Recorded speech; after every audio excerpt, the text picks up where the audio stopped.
మహబూబాద్ పరిధిలోని 19వ వార్డులో మురుగుతో కలిసి జీవనం చేస్తున్నామని స్థానికులు ఆవేదన వ్యక్తం చేస్తున్నారు. మున్సిపల్ చైర్మన్ ప్రాతినిధ్యం వహిస్తున్న దాసరి నాగభూషణం కాలనీని ఓ స్థిరాస్తి వ్యాపారి లబ్ధి చేకూర్చేందుకు నీరు పేదలు నివసించే ఇళ్లలోకి మురుగు కాలువను అధికారులు మళ్లించారని ఆగ్రహం వ్యక్తం చేస్తున్నారు. దీనివల్ల అనేక రోగులు వస్తున్నాయని, జీవించడానికి చాలా కష్టంగా ఉంటుందంటున్నారు. వెంటనే సంబంధిత అధికారులు పట్టించుకొని న్యాయం చేయాలంటూ ఆందోళన వ్యక్తం చేస్తున్నారు.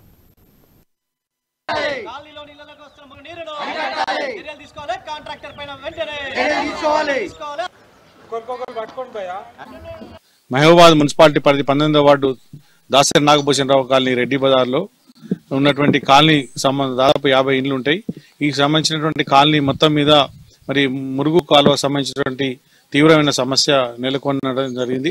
ప్రధానంగా ఈ యొక్క ప్రాంతంలో కొత్త బజార్లో ఉన్నటువంటి మొత్తం మురుగునీరు, వ్యర్థ పదార్థాలు, అదేవిధంగా వర్షపు నీరు వచ్చేటువంటి ఈ ప్రాంతం లోపల సుమారు 40 లక్షలతోటి పట్టణ ప్రగతి నిధుల నుండి ఈ వరద కాలువను నిర్మించాల్సి ఉండే. దీని యొక్క వాస్తవంగా గతంలో వెళ్తున్నటువంటి ఆ మురుగునీటి ప్రవాహాన్ని కాకుండా అది మార్చి, ఆ డిజైన్ మార్చి ఈ 40 లక్షలతోటి మురుగునీరు సంబంధించినటువంటి వరద కాలువను నిర్మించి, అది కూడా మధ్యలో అసంపూర్తిగా అదేవిధంగా ఎదురు నిర్మించడం వల్ల అది దానికి ఇక్కడ ఒక వెంచర్ జరుగుతా ఉంది. ఆ ప్రైవేటు వెంచర్ రియల్ ఎస్టేట్ వ్యాపారుల కోసము ఇదంతా కూడా పేదలు నివసించి సిపిఐ పార్టీ ఆధ్వర్యంలో భూపోరాటం చేసిన ఈ కాలనీ మీదకి ఇది దాదాపు 15-20 సంవత్సరాల క్రితం నిర్మించింది.